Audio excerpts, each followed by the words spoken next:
കുറിയിടൽ എന്താണ്? പഴയ കാലത്ത് ഇക്കാലത്തെ പോലെ പൗഡറോ സെന്റോ ക്രീമോ ഒട്ടിക്കുന്ന പൊട്ടോ ഒന്നും തന്നെയില്ല. അന്ന് കൃത്രിമമായി സൗന്ദര്യം വരുത്തുന്ന രീതിയൊന്നും ഇല്ലായിരുന്നു. ഭസ്മം തൊടുക, ചന്ദനം തൊടുക, സിന്ദൂരം ചാർത്തുക, ചാന്ത് തൊടുക എന്നതായിരുന്നു രീതി. നെറ്റിയിൽ പുരികങ്ങളുടെ ഇടയിലായി ചാന്തുപൊട്ട്, സിന്ദൂരപ്പൊട്ട് ഏതെങ്കിലും തൊടും. അല്പം മുകളിലായിട്ടാണ് ഭസ്മം, ചന്ദനം എന്നിവ ചാർത്തുന്നത്. ഈ കുറിയിടലിനും പ്രത്യേക ഉദ്ദേശമുണ്ട്. ഭസ്മം തൊടുന്നത് പാപശാന്തിക്കാണ്.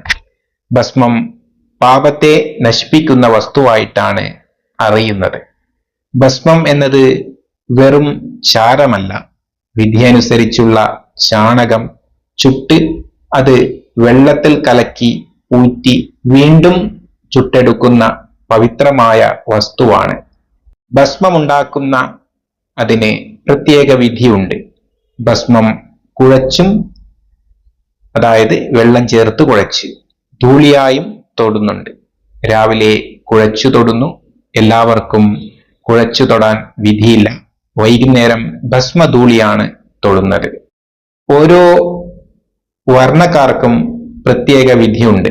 നനഞ്ഞ ഭസ്മവും ചന്ദനവും ചാർത്തുന്നതുകൊണ്ട് ശരീരത്തിലെ ഈർപ്പത്തെ ക്രമീകരിച്ച് ശുദ്ധമാക്കുന്നു.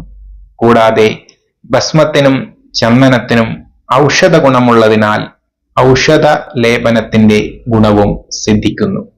അണുക്കളെ നശിപ്പിക്കാനുള്ള കഴിവും ഇവയ്ക്കുണ്ട്. ശരീരത്തിലുണ്ടാകുന്ന നീർക്കെട്ടു തടയാനും ഭസ്മത്തിന് കഴിവുണ്ട്. ചന്ദനം ഒരു വേദന സംഹാരി കൂടിയാണ്.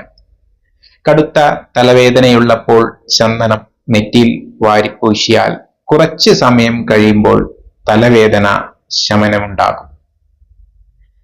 ഇനി ഭസ്മം എങ്ങനെ ഉണ്ടാക്കാം? അതായത് ഭസ്മ നിർമ്മാണം.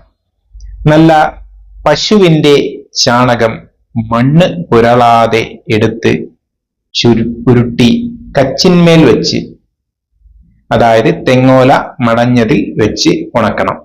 നല്ലവണ്ണം ഉണങ്ങിക്കഴിഞ്ഞാൽ നിലം മെഴുകി അതിൽ ഉമിയിട്ട് അതിന്റെ പുറത്ത് ഉണങ്ങിയ ചാണകം വെച്ച് വീണ്ടും ഉമി നിറച്ച് ചുട്ടെടുക്കണം. ശരിക്കും വെന്തതെടുത്ത് ഓട്ടുപാത്രത്തിലോ ചെമ്പുപാത്രത്തിലോ ഇട്ട് വെള്ളമൊഴിച്ച് കലക്കി തെളിച്ച് തെളിവെള്ളം ഊറ്റിക്കളഞ്ഞ് വീണ്ടും ഉരുട്ടി ഉമിയിലിട്ട് ചുടണം. പിന്നെ അത് എടുത്തു സൂക്ഷിച്ചു വെച്ച് ദിവസവും രാത്രി തൊടാം. മിക്കവാറും ആണ്ടിൽ ഒരു പ്രാവശ്യം ചുട്ടെടുത്താൽ മതി. അത് കുംഭമാസത്തിലെ ശിവരാത്രി ദിവസമാണ് ചെയ്യുന്നത്. ഈ ഭസ്മം വീടിനു മുന്നിൽ ഒരു മൂലയിൽ കെട്ടിത്തൂക്കും. കൂവള കുടുക്കയിലോ പാളക്കുത്തിലോ ആണ് ഭസ്മം സൂക്ഷിക്കുക. അശുദ്ധികാലത്ത് ഭസ്മവും ചന്ദനവും തൊടാൻ പാടില്ല. ഭസ്മവും ചന്ദനവും ശുദ്ധമാണ്, പുണ്യപ്രധാന വസ്തുക്കളാണ്. ഇത്രയുമാണ് കുറിയിടലിനെ കുറിച്ചും ഭസ്മം ഉണ്ടാക്കുന്നതിനെ കുറിച്ചും പറയുവാനുള്ളത്. നിങ്ങൾക്ക് ഈ വീഡിയോ ഇഷ്ടമായി എങ്കിൽ തീർച്ചയായും സബ്സ്ക്രൈബ് ചെയ്യുക, കമന്റുകൾ നൽകുക. നന്ദി, നമസ്കാരം.